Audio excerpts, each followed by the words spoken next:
जय श्री कृष्णा मित्रों, कैसे हैं आप सभी। आशा करते हैं आप सभी स्वस्थ व प्रसन्नचित होंगे। मित्रों, आज की ये प्यारी सी कहानी, ये प्यारा सा वीडियो, मित्रों किसी जंगल में वट वृक्ष पर घोंसला बनाकर एक कौवा अपने परिवार के साथ रहता था।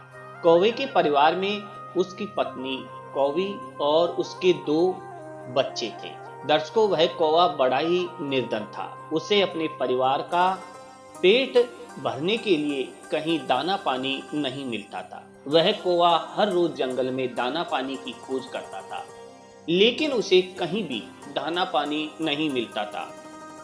प्रिय दर्शकों, कौवा का परिवार इसी तरह थोड़ा बहुत जो मिल जाता था उसी में अपना गुजारा कर रहा था। कभी कभी तो वह चारों रात में भूखे भी सोते थे, और जब कभी कौवा को कहीं कुछ दाना पानी मिलता तो वह उसे अपने बच्चों को लाकर देता और खुद भूखा सो जाता। प्रिय दर्शकों, एक दिन की बात है। कौवे के बच्चे बहुत भूखे थे और उनके पास खाने के लिए कोई दाना नहीं था। तब कौवा की पत्नी कहती है कि पिया जी, चलो किसी अन्य पक्षी से भीख मांगकर कुछ दाना पानी ले आते हैं, नहीं तो हमारे बच्चे भूखे ही मर जाएंगे। प्रिय दर्शकों, कौवी की ऐसी बात सुनकर कौवा कहता है कि प्रिय, हमारे दिन बुरे भले ही चल रहे हो, लेकिन हम भीख नहीं मांग सकते। अगर हमने भीख मांगी तो हमारे बच्चे भी भीख मांगकर खाना सीख जाएंगे। प्रिय दर्शकों, तब कौवी कहती है कि पिया जी, अगर भीख मांगने में आपको इतनी ही परेशानी हो रही है तो जाकर हमारे लिए कहीं से भोजन ढूंढ कर लाइए। प्रिय दर्शकों, अब तो कौवा अपने परिवार के लिए भोजन ढूंढते ढूंढते बहुत दूर निकल जाता है और कई दिनों तक भोजन की तलाश करता है। वह कौवा भूखा प्यासा भोजन ढूंढने में लगा रहता है। प्रिय दर्शकों, कई दिन बीत जाते हैं। उसके बाद कौवा अपने घोंसले में वापस आता है और इस बार वह अपने साथ बहुत सारा दाना पानी लेकर आया था। यह देखकर कौवा की पत्नी और बच्चे बड़े प्रसन्न होते हैं। प्रिय दर्शकों, अब तो सभी पेट भर के भोजन करते हैं। अब कौवा की पत्नी कहती है कि पिया जी, मुझे माफ कर दीजिए, मुझे भीख मांगने की बात नहीं कहनी चाहिए थी।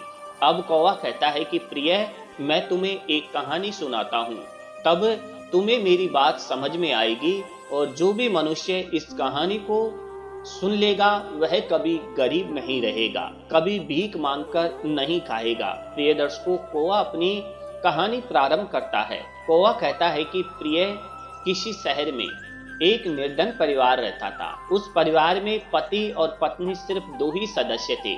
कच्चे घर में वह अपना गुजारा कर रहे थे। वह गरीब आदमी मजदूरी करके अपना और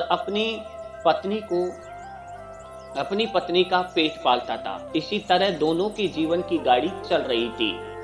समय के साथ कौवी है जो गर्भवती हो जाती है। यह सुनकर उसका पति बहुत खुश होता है। वह सोचने लगता है कि अब हमारे घर में भी एक नन्हा सा पुत्र खेला करेगा, हम उसे गोद में खिलाएंगे। प्रिय दर्शकों, धीरे धीरे समय गुजरता है। अब उस गरीब के घर में धीरे धीरे वह दिन भी आ जाता है। अब उसकी पत्नी एक बच्चे को जन्म देने वाली थी। उसे उसका पति एक अस्पताल में भर्ती कराता है। प्रसव का समय जब निकट आता है तो इधर वह गरीब आदमी अपने होने वाले बच्चे को लेकर मन में काफी सपने संजोता है। तब तक उसके पास यमराज का बुलावा आ जाता है। उसकी एक दुर्घटना में मृत्यु हो जाती है। शहर के कुछ लोग इधर उस आदमी का अंतिम संस्कार करते हैं, तो दूसरी तरफ उसकी स्त्री अस्पताल में अपने बच्चे को जन्म दे रही थी। जब उस बेचारी को यह खबर मिलती है कि उसके पति की मृत्यु हो गई है तो उसका कलेजा फट जाता है। उस बेचारी का दुनिया में सिर्फ उसका पति ही था।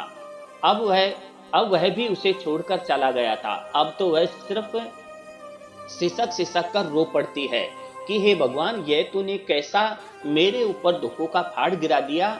मेरा जो सहारा था उसे ही मुझसे छीन लिया।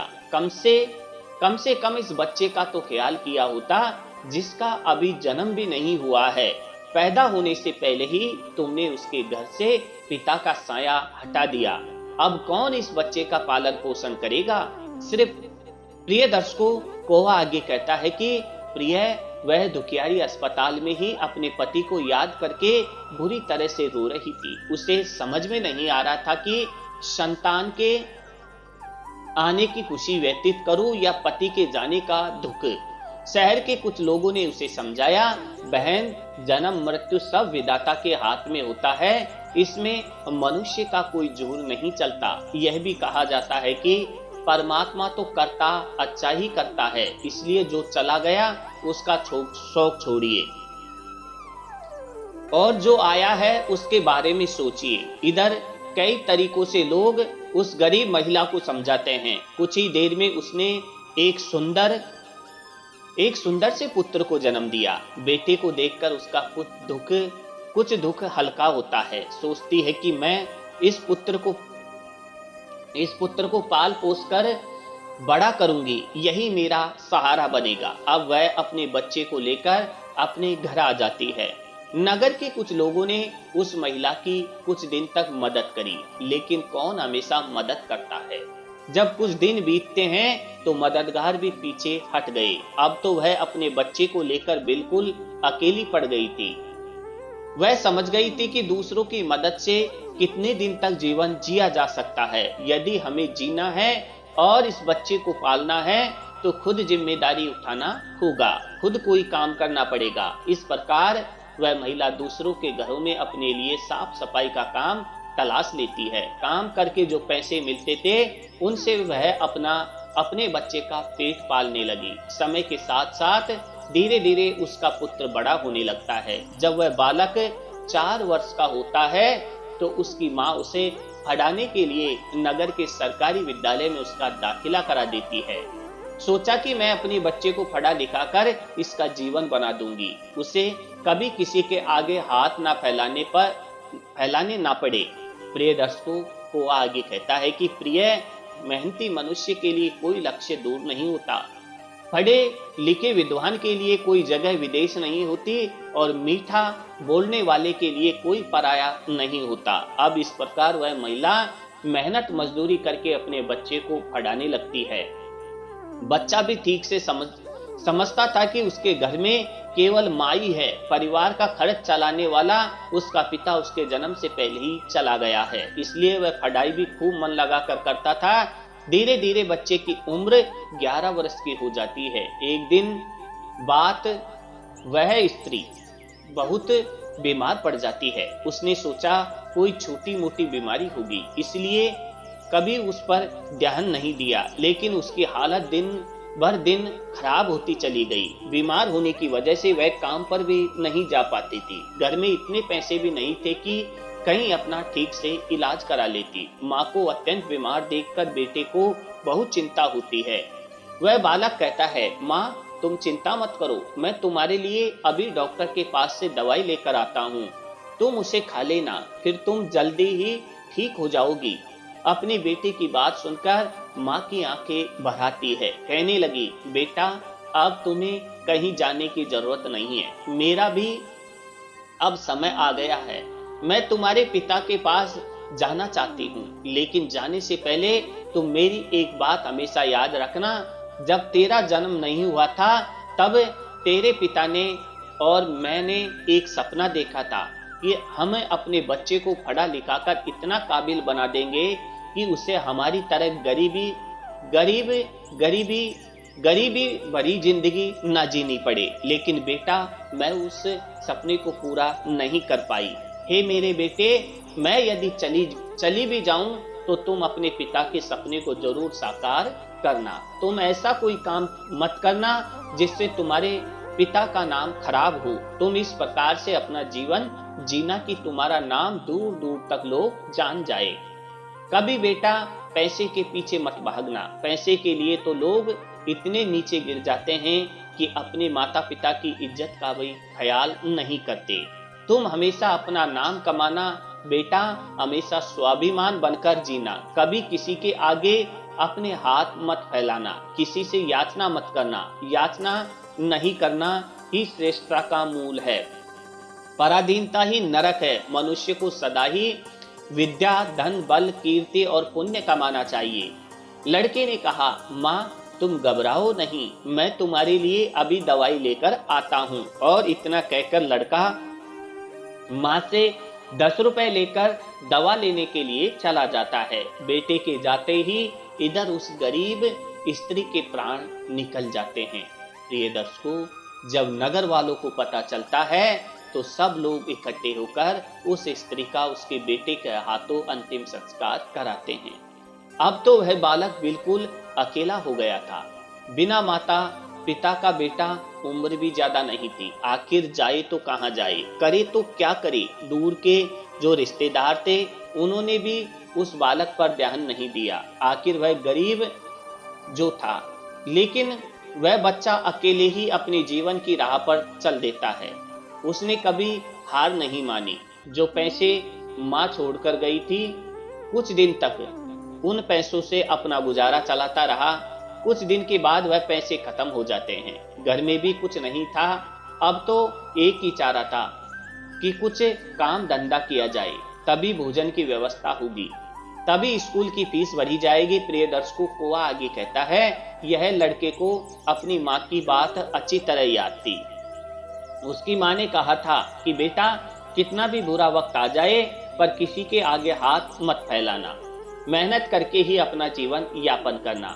लड़के को अपनी माँ की यह बात अच्छी तरह याद थी, इसलिए वह कभी किसी के आगे भीख नहीं मांगता था। विद्यालय से आने के बाद वह किसी के खेतों में काम करने चला जाता था।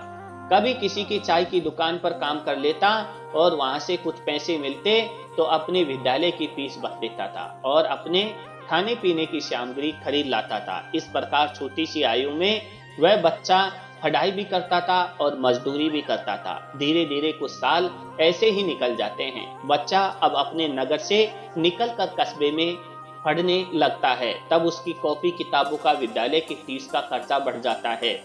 लेकिन उस बालक ने हिम्मत नहीं हारी। रोजाना विद्यालय जाता था। वह जो भी कमाता था उसकी सारी कमाई पढ़ने लिखने में ही लग जाती थी और जो कुछ थोड़ा बहुत बचता था उससे अपना पेट भर लेता था। प्रिय दर्शकों, अगर वह कहीं कोई स्थायी काम करता तो उसकी पढ़ाई छूट जाती और पढ़ाई करता तो पेट भरने के लिए भी कुछ नहीं था। इसलिए साथ ही साथ वह दोनों काम करता था। विद्यालय से आकर वह इधर काम करने चला जाता था। एक दिन की बात है, वह बच्चा विद्यालय से पढ़कर घर वापस लौटा। फिर उसके बाद काम की तलाश में चला गया, लेकिन उस दिन उसे कोई काम नहीं मिला। पूरा दिन निकल गया। अब हारा थका शाम को घर आकर सो गया। आज कुछ काम नहीं मिला तो खाना कहाँ से खाता। जो पैसे थे उनसे वह पहले ही विद्यालय की फीस भर चुका था। उसकी स्थिति तो यह थी कि रोज कमाया रोज खाया। जब उस दिन उसे कोई काम नहीं मिलता था तो बेचारे को भूखे पेट रहना पड़ता था। केवल पानी पीकर सो गया। अब सुबह भूखा ही विद्यालय चला जाता है और विद्यालय की छुट्टी के बाद जब घर आता है तो फिर किसी काम की तलाश में निकल पड़ता है। सोचता है कल नहीं मिला लेकिन आज मुझे कोई ना कोई काम जरूर मिल जाएगा। प्रिय दर्शकों, वह आगे कहता है कि प्रिय, लेकिन दुर्भाग्य ने उसका पीछा नहीं छोड़ा। उस दिन भी उसे कोई काम नहीं मिला। आज फिर उसे भूखा पेट सोना पड़ा। भूख जब उसे ज्यादा बेचैन कर रही थी तो एक बार को उसके दिमाग में आता है कि भूखे पेट तो पड़ा भी नहीं जाता, अब तो मैं किसी से कुछ मांग कर खा लेता हूँ। पर माँ ने मरते वक्त मुझसे कहा था कि बेटा, कभी भीख मांग कर मत खाना, हमेशा कमा कर खाना। लड़का भी बड़ा स्वाभिमानी था। किसी से मांगने की उसकी हिम्मत नहीं हुई। सोचता था चाहे कुछ भी हो जाए पर भीख मांग कर के नहीं खाऊंगा। अगर मैंने भीख मांगना शुरू कर दिया तो लोग मुझसे भिखारी कहने लगेंगे। भगवान ने पेट दिया है तो कहीं ना कहीं से इसके लिए भोजन भी देगा। अब लड़का उस दिन भी भूखा रहता है। सुबह जब सोकर उठता है तो भूख के मारे चक्कर आने लगते हैं। अभी उसकी उम्र ही कितनी थी, भूख की मार वह कैसे सह सकता था। कुछ बड़ा होता तो 2-4 दिन काट भी लेता। अब आज वह विद्यालय भी नहीं गया। सोचा आज मैं सुबह से ही काम पर जाता हूँ, काम मिल जाएगा तो भोजन कर लूंगा, फिर अगले दिन के लिए तैयार हो जाऊंगा। अब तो काम की तलाश में वह इधर उधर भटकता। उसकी आंखों के सामने अंधेरा छा रहा था। अब तो उसे चला भी नहीं जा रहा था। फिर एक पेड़ के नीचे बैठकर सोचने लगता है कि अगर इस समय मुझे भोजन नहीं मिला तो मेरे प्राण निकल जाएंगे, मुझे कुछ कुछ ना कुछ तो करना ही पड़ेगा। प्रिय दर्शकों, अब एक बार फिर से उसके मन में भीख मांगने का विचार आता है, लेकिन उसकी अंतरात्मा फिर मना कर देती है कि तू गरीब है, भिखारी नहीं। भीख मांगेगा तो फिर भीख मांगने की आदत पड़ जाएगी और तू भिखारी बन जाएगा। काफी देर तक लड़का इन्हीं प्रश्नों में उलझा रहता है कि उसके दिमाग में आया कि भीख मांगना अलग बात है और मदद मांगना अलग बात है। मैं किसी से भीख नहीं मांगूंगा, पर मदद तो मांग सकता हूँ। भीख मांगना तो वह है जो मांग कर फिर लौटाया नहीं जाता, पर मदद मांगना वह है जो आप कभी भी लौटा सकते हो। लड़के ने सोचा कि मैं आज किसी से मदद मांग लेता हूँ, जब मुझे काम मिल जाएगा तो मैं लौटा दूंगा। अब तो लड़का वहां से चलता है तो उसे नगर के बाहर एक बड़ा सा घर दिखाई देता है। लड़का उस द्वार पर जाकर द्वार को खटखटा आता है। तब घर के अंदर से एक महिला निकलती है। महिला ने द्वार पर देखा कि 10 से 11 वर्ष का बड़ा ही उदास सा मासूम सा लड़का खड़ा है। पहले तो वहां महिला उस लड़के से पूछती है कि बेटा, तुमने दरवाजा क्यों बजाया, क्या कुछ काम है? लड़का दोनों हाथ जोड़कर कहता है, माँ जी, मैंने दोपहर के समय आपको तकलीफ दी, इसके लिए क्षमा चाहता हूँ। तब वह महिला पूछती है, बेटा, क्या तुम्हें कुछ चाहिए? मैं तुम्हारी क्या मदद कर सकती हूँ? प्रिय दर्शकों, वह आगे कहता है कि प्रिय, वह महिला भी एक बच्चे की माँ थी, इसलिए ममता का भाव उसके शब्दों में था। उस महिला के पूछने पर एक बार तो लड़के के मन में यह आया कि चलो इन माजी से मैं कह ही देता हूं कि मैं 2 से 3 दिन से भूखा हूं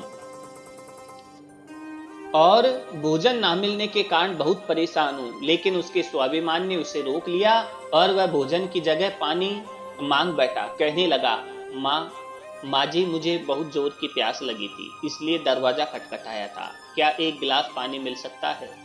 प्रिय दर्शकों, लेकिन वह महिला बहुत ही समझदार थी। उसने जब लड़के को देखा तो वह समझ गई कि बालक बहुत ही भूखा है। वह कहती है, बेटा, तुम थोड़ी देर रुको, मैं तुम्हारे लिए पानी लेकर आती हूँ। वह महिला घर के अंदर जाती है और अपनी रसोई से एक गिलास दूध और कुछ लड्डू लेकर द्वार पर आती है और दूध से भरा गिलास उस लड़के को देती है। लड़के ने जब गिलास पकड़ा तो उसमें दूध था। दूध को देखकर लड़का खुश हो जाता है। लड़का मन ही मन उस माँ को दुआएं देने लगता है। महिला ने उसे पहले लड्डू खाने को दिए और कहा, बेटा, दूध गर्म है, तुम पहले लड्डू खा लो, जब दूध ठंडा हो जाए तब पी लेना। लड़का जब महिला को देखता है तो उसे ऐसा लगता है जैसे उसकी ही माँ उसे यह दूध पीने को दे रही है। मन ही मन सोचता है कि कितनी अच्छी माँ है, मैंने एक गिलास पानी मांगा था और यह दूध ले आई। उसने समझ लिया कि मैं भूखा हूँ। लड़का आराम से बैठकर लड्डू खाता है और दूध पीता है। तब वह स्त्री कहती है, बेटा, क्या तुम्हें और कुछ चाहिए? लड़का सोचने लगता है कि इस दूध के बदले में मैं इस माता को क्या दे सकता हूँ, मेरे पास तो कुछ भी नहीं है। दूध पीने के बाद लड़का कहता है, माँ जी, मैंने आपसे पानी मांगा है और आपने मुझे दूध पिलाया, इसके बदले मैं आपको क्या दे सकता हूँ? महिला ने कहा, बेटे, मैंने तुम्हें दूध इसलिए नहीं पिलाया है ताकि तुमसे बदले में कुछ ले सकूं। महिला कहती है, महिला कहने लगी, बेटा, तुम्हारा चेहरा देखकर लग रहा था कि तुम बहुत भूखे हो, तो मैंने सोचा कि पानी क्या पिलाया जाए, दूध ही पिला देती हूँ, इसलिए मैं तुम्हारे लिए दूध ले आई। लड़की ने फिर कहा, नहीं माँ जी, आप इसके बदले में मुझसे जरूर कुछ मांगे, मैं आपको अपनी हैसियत के हिसाब से कुछ जरूर दूंगा। लड़की की बात सुनकर महिला सोचती है, यह लड़का बड़ा स्वाभिमानी है। वह लड़का बार बार उससे मांगने की बात करता है तो वह महिला उसका मन रखने के लिए कह देती है कि बेटा, मैंने यह दूध पिलाकर तुम पर कोई एहसान नहीं किया है, फिर भी यदि तुम मुझे कुछ देना चाहते हो तो बेटा, तुम मुझे एक वचन दो कि जिस प्रकार आज मैंने तुम्हारी मदद की है, इसी प्रकार तुम भी जब कभी मदद करने लायक हो जाओ तो किसी जरूरतमंद की मदद कर देना। जिस दिन तुम किसी की मदद कर दोगे उसी दिन तो मेरे इस एहसान से मुक्त हो जाओगे। प्रिय दर्शकों, उस महिला ने यह बात इसलिए कही थी ताकि वह लड़का अपने आप को मजबूत वह लड़का अपने आप को मजबूर ना समझे और खुशी खुशी अपने घर को जा सके। वह लड़का उस बात को अपने दिमाग में बैठा लेता है। वह उस महिला के पैर छूकर काम की तलाश में आगे को चला जाता है और इस प्रकार धीरे धीरे कई दिन बीत जाते हैं। जिस विद्यालय में वह पढ़ता था उसी विद्यालय में उस स्त्री का बेटा भी पढ़ता था जिसने उसे दूध पिलाया था। एक दिन वह महिला अपने बच्चे को विद्यालय छोड़ने जाती है तो उसने देखा कि विद्यालय में वह लड़का भी पढ़ रहा था। वह स्त्री उस लड़के को पहचान लेती है। उसने विद्यालय के मास्टर जी से जाकर पूछा कि वह बालक कौन है। तो मास्टर जी ने उससे बताया कि उस बालक का नाम रिंकू है और वह बिन माता पिता का बेटा है। छोटी सी आयु में ही उसके दोनों माता पिता गुजर गए थे। यह जानकर उस महिला को बड़ा दुख होता है। सोचती है जब इसके माँ बाप नहीं है तो फिर उसकी पढ़ाई का खर्चा कौन उठाता है। तब विद्यालय के बड़े मास्टर जी बताते हैं, बहन जी रिंकू बहुत ही अच्छा बच्चा है। वह अपनी पढ़ाई का खर्च स्वयं उठाता है और पढ़ने में भी बहुत बड़ा तेज है। वह मेहनत मजदूरी करता है और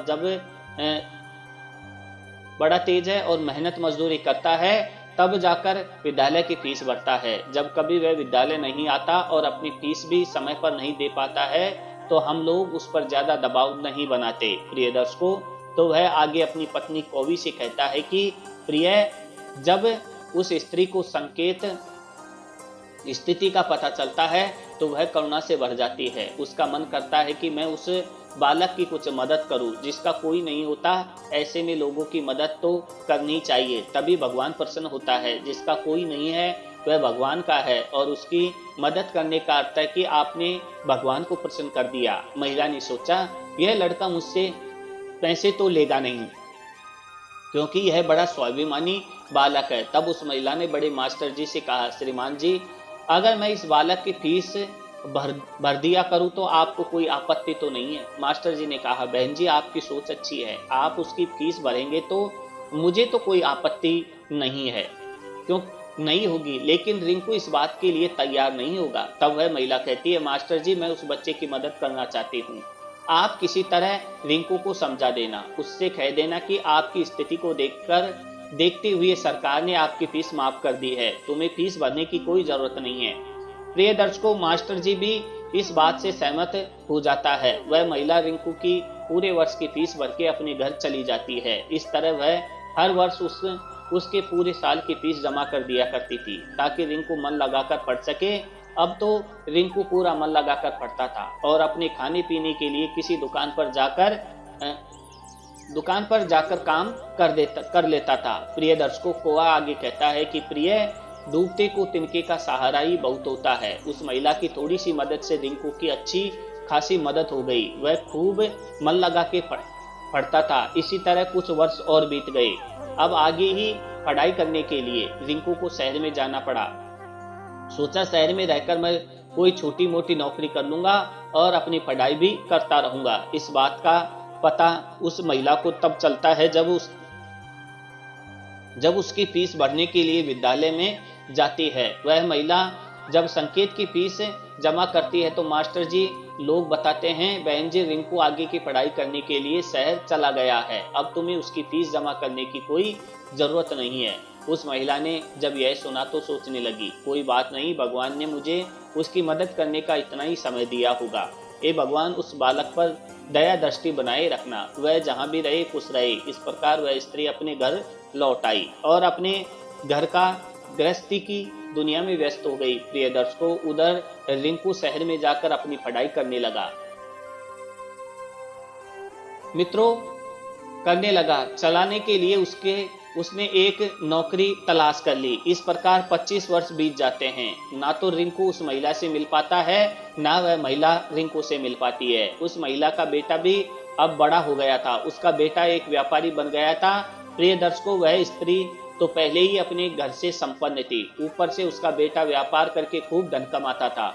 उस माँ का बेटा भी बड़ा संस्कारी था, वह भी अपनी माँ को बहुत प्यार करता था। प्रिय दर्शकों, वह आगे अपनी पत्नी से कहता है कि प्रिय, एक दिन उसकी माँ बहुत बीमार पड़ जाती है। शाम को जब उसका बेटा घर आता है तो वह अपनी माँ की हालत देखकर बहुत ही बेचैन हो जाता है। वह अपनी माँ को अस्पताल में भर्ती कराता है। जांच में पता चलता है कि उसकी माँ को कैंसर है। वह लड़का डॉक्टर से कहता है, डॉक्टर साहब, आप मेरी माँ का अच्छे से इलाज कीजिए, पैसों की बिल्कुल चिंता मत करना। तब डॉक्टर कहते हैं, भाई तुम्हारी माँ को कैंसर की बीमारी है और कैंसर का इलाज बहुत महंगा होता है, छोटे मोटे अस्पतालों में इसका इलाज भी नहीं होता है, इसलिए तुम्हें किसी बड़े शहर में जाकर किसी बड़े अस्पताल में इसका इलाज कराना होगा। और बड़े अस्पताल का मतलब है कि खर्चा भी बहुत अधिक होगा।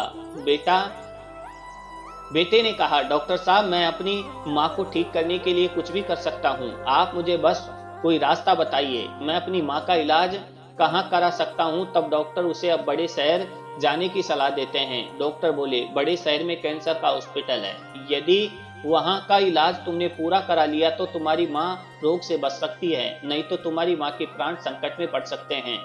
यह सुनकर लड़का घबरा जाता है। वह डॉक्टर साहब से बड़े शहर वाले डॉक्टर का नंबर और पता लेकर अपनी माँ को बड़े शहर ले जाता है। प्रिय दर्शकों, उसकी माँ तो उसे बहुत मना करती रहती है कि बेटा तुम मुझे कहाँ ले जाओगे, इतना पैसा कहाँ है हमारे पास, बड़े शहर में अच्छा इलाज कराने के लिए हमारे पास पर्याप्त पैसा नहीं है, यहीं से डॉक्टर साहब से दवा ले लेते हैं और धीरे धीरे मैं सही हो जाऊंगी, तुम परेशान मत हो। तब लड़का बोला, माँ इस दुनिया में एक तुम ही तो हो जिसके होने से मुझे कभी अकेलापन महसूस नहीं होता, कभी मुझे किसी बात की चिंता नहीं होती, इसलिए कुछ भी हो जाए मैं तुम्हें इस बीमारी से मरने नहीं दूंगा। धन का क्या है, खत्म हो गया तो फिर कमा लेंगे, लेकिन माँ तो फिर नहीं मिल सकती।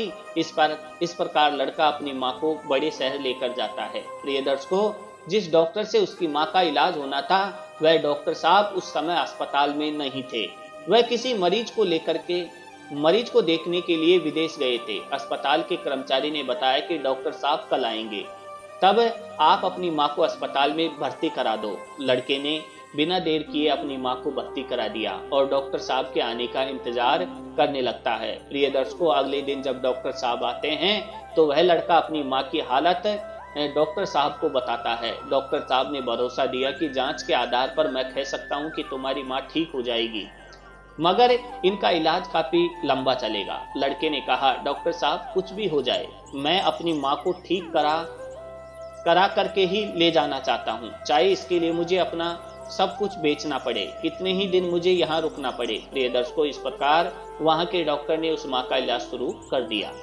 अगर छोटे शहर की बात होती तो खर्चा कुछ कम हो जाता, लेकिन वहाँ का खर्चा तो बहुत लंबा था। फिर भी उस लड़के ने हिम्मत नहीं हारी।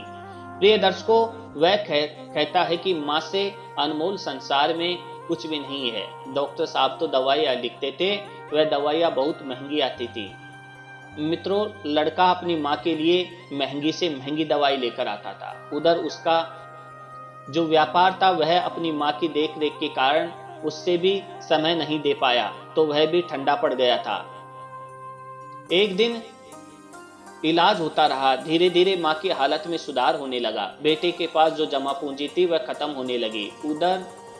इधर माँ को जब पता चलता है कि बेटे के पास अब पैसे नहीं रहे हैं तो माँ कहती है, बेटा तुम इतनी महंगी दवाइयाँ क्यों ले रहे हो, कहाँ से डॉक्टर साहब की फीस भरोगे, कहाँ से दवाइयों का खर्च उठाओगे, तुम्हारा व्यापार भी बंद हो गया है। तब बेटा कहता है, माँ तुम चिंता मत करो, मैं तुम्हारा इलाज अपना मकान दुकान सब कुछ बेच कर कराऊंगा। माँ भी बेटे की जिद के आगे बेबस हो जाती है। वह लड़का अपनी माँ का इलाज निरंतर जारी रखता है और धीरे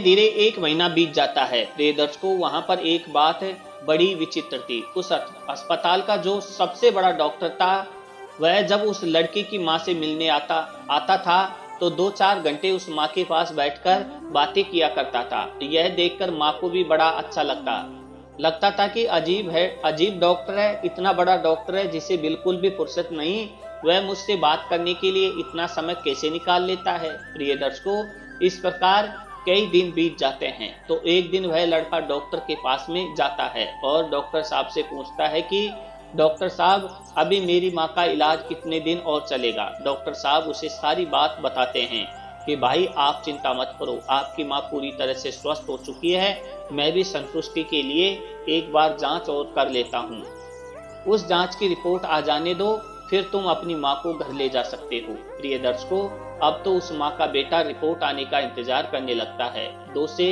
2 दिन के बाद रिपोर्ट आ जाती है।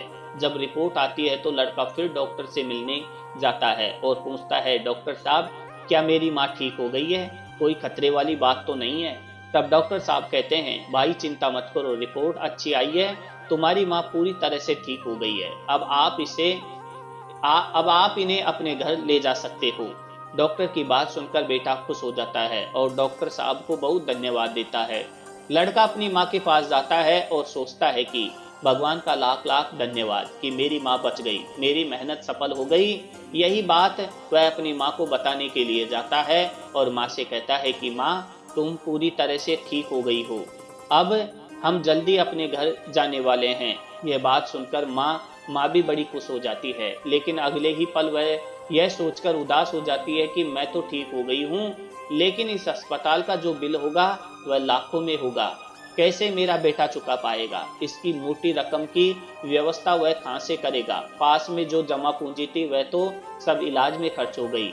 माँ को उदास देखकर बेटा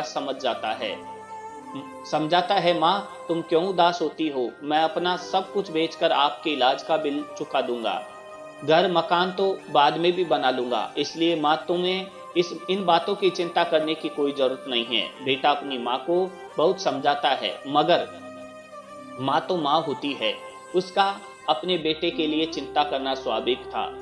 माँ सोचने लगती है कि मेरा बेटा यदि सब कुछ बेच देगा तो फिर वह आगे अपना जीवन कैसे चलाएगा, इसके भविष्य का क्या होगा? प्रिय दर्शकों, वह माँ रात भर यही सोचती रही। चिंता करते करते माँ और बेटा दोनों की रात निकल गई। जब अगला दिन होता है और उसकी माँ की छुट्टी का समय होता है तो अस्पताल का एक कर्मचारी एक लिफाफा लेकर माँ बेटे के पास आता है और उस महिला के बेटे से कहता है कि डॉक्टर साहब ने आपके लिए यह बिल का लिफाफा भेजा है, आप इस बिल को ठीक से देख लो और इस बिल को चुका करके तुम अपनी माँ को अपने घर ले जाओ। बिल का लिफाफा देखकर अस्पताल का कर्मचारी तो चला गया। अब वह लड़का उस बिल के लिफाफे को खोलकर देखता है। वह सोचता है कि पता नहीं कितना बिल होगा। बेटे को चिंता में देखकर माँ भी परेशान हो जाती है। माँ एकदम से बेटे के हाथ से वह बिल का कागज छीन लेती है। उधर माँ उस बिल को खोलकर देखती है। उधर अस्पताल के जो सबसे बड़े डॉक्टर थे वह भी उस समय वहीं पर पहुंच जाते हैं। इधर माँ ने जब उस लिफाफे को खोलकर देखा तो उसमें एक छोटी सी पर्ची रखी हुई थी। उस पर्ची पर लिखा हुआ था, हेमा जी, आपने अपने बिल का भुगतान जो 25 साल पहले ही कर दिया था, जब आपने 2 दिन के भूखे बच्चे को 1 गिलास दूध और लड्डू खिलाए थे और अगले 5 साल तक उस बच्चे की विद्यालय की फीस भरी थी। पर्ची को पढ़ते ही महिला की आंखें फटी की फटी रह जाती है। जब उस माँ का बेटा पूछता है, माँ डॉक्टर साहब ने कितना बिल दिया है, तो वह माँ उस पर्ची को अपने बेटे को देती है। बेटा जब उसे पढ़ता है तो वह भी हैरान रह जाता है। लड़का अपनी माँ से पूछता है, हेमा, क्या तुम डॉक्टर साहब को पहले से जानती हो? डॉक्टर साहब से तुम्हारी जान पहचान कब हुई थी? तब माँ कहती है, बेटा मैं इन्हें पहले से नहीं जानती, अभी पता चला है। बेटे ने पूछा, फिर इसमें 25 साल पहले की घटना क्यों लिखी है? तब माँ कहती है, बेटा 25 साल पहले जब तुम बहुत छोटे थे तब तुम्हारी उम्र का एक छोटा सा लड़का वही दोपहरी में हमारे घर के द्वार पर आया था। वह भूखा प्यासा था। उसने मुझसे 1 गिलास पानी मांगा था। मैंने बच्चे को देखा तो मैं समझ गई कि वह भूखा है। मैं रसोई में गई और रसोई से दूध और लड्डू लाकर मैंने उसे वहीं खाने को दे दिए थे। वह कई दिनों से भूखा प्यासा था। उसने दूध तो पी लिया, पर वह मुझसे कहने लगा कि हे माँ, तुम्हारा यह ऋण मैं कैसे चुका पाऊंगा?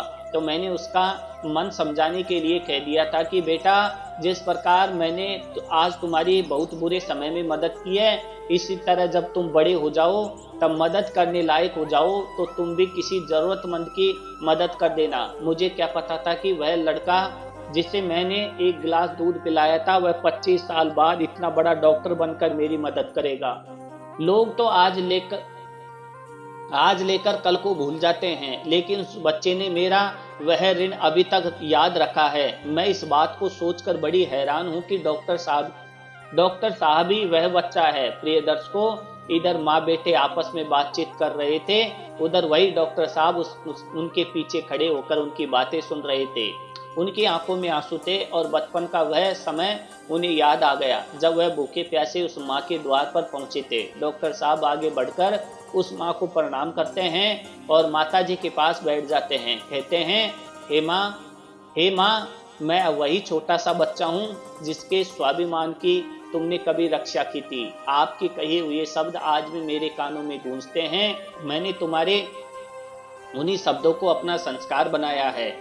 मैंने अपनी जिंदगी में बहुत दुख देखा है, लेकिन कभी हिम्मत नहीं हारी। मैं तुम्हारा बहुत बड़ा कर्जदार हूँ। यदि तुम मेरे विद्यालय की फीस नहीं भरती तो आज मैं इतना बड़ा डॉक्टर नहीं बना बैठा होता। माँ, यह तुम्हारी ही देन है। मैंने तो तुम्हें उसी दिन अपनी माँ मान लिया था जिस दिन तुमने ममता भरी छांव में बैठाकर मुझे भूखे को दूध पिलाया था। इतना कहने के बाद डॉक्टर साहब वह सारे पैसे लौटा देते हैं जो माँ की दवाई में खर्च हुए थे और बूढ़ी माँ के चरणों में अपना सर रख देते हैं।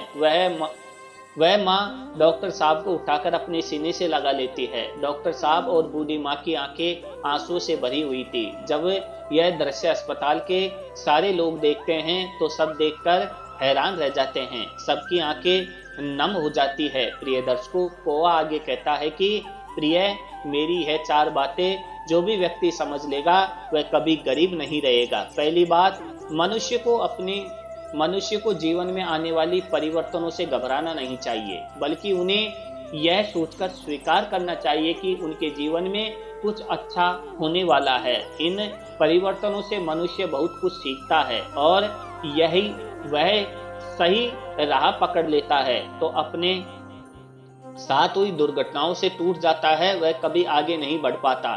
दूसरी बात, अंधेरा चाहे कितना ही घना हो, एक छोटा सा दीपक उसे मिटा डालता है। उसी तरह अगर जीवन में कुछ अंधेरा आ जाए तो ज्ञान रूपी दीपक को अंधेरे को मिटाकर सही रास्ता ढूंढा जा सकता है। ज्ञान वह निधि है जो रंग से राजा बना देती है, भटके को सही मार्ग दिखा देती है। तीसरी बात, आप दूसरों का भला कीजिए, दूसरों पर दया करिए, तुम्हारा भला अपने आप होता चला जाएगा। आपको अपने जीवन में अगर किसी की मदद करने का सौभाग्य मिले तो जरूर करना। कहते हैं, डूबते को तिनके का सहारा बहुत हो सकता है। आपकी छोटी सी मदद से किसी का जीवन ही बदल सकता है। आपका छोटा सा योगदान किसी के लिए वरदान भी हो सकता है।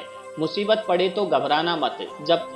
जब एक रास्ता बंद होता है तो 10 रास्ते खुल जाते हैं। जीवन में तभी आता है जब मनुष्य दुख और मुसीबत की भट्ठी में तपता है। कष्ट सहन करने के बाद ही मनुष्य को अनुभव मिलता है और यह अनुभव बहुत काम आता है। चौथी बात, मनुष्य के दिन चाहे कैसी भी हो, चाहे कितने भी कठिनाइयाँ उसके जीवन में आए, परंतु उसे कभी भी भीख मांगकर खाना नहीं चाहिए। भीख मांगकर खाने वाला अपनी ही नजरों में गिर जाता है और जब वह भीख मांगकर खाता है तो उसकी आदत हो जाती है बिना मेहनत किए खाने की। इसलिए मनुष्य को हमेशा मेहनत करके ही खाना चाहिए, तभी मनुष्य सफल और आत्मनिर्भर बनता है। प्रिय दर्शकों, हमारी आज की यह कहानी यहीं समाप्त होती है। हम उम्मीद करते हैं कि आपको हमारी आज की यह कहानी बहुत पसंद आई होगी और आप इसे ढेर सारी प्रेरणा लेंगे। अगली ज्ञान चर्चा के साथ अगले वीडियो में, तब तक के लिए नमस्कार मित्रों। तो दोस्तों, ये थी आज की कहानी। आज की कहानी कैसी लगी हमें कमेंट्स बॉक्स में जरूर लिख के भेजिए। साथ ही साथ ऐसी ज्ञानवर्धक कहानियां सुनने के लिए आप हमारे चैनल को सब्सक्राइब जरूर कर लीजिएगा। तो दोस्तों, मिलते हैं अगली वीडियो के साथ। तब तक के लिए जय श्री कृष्ण मित्रों।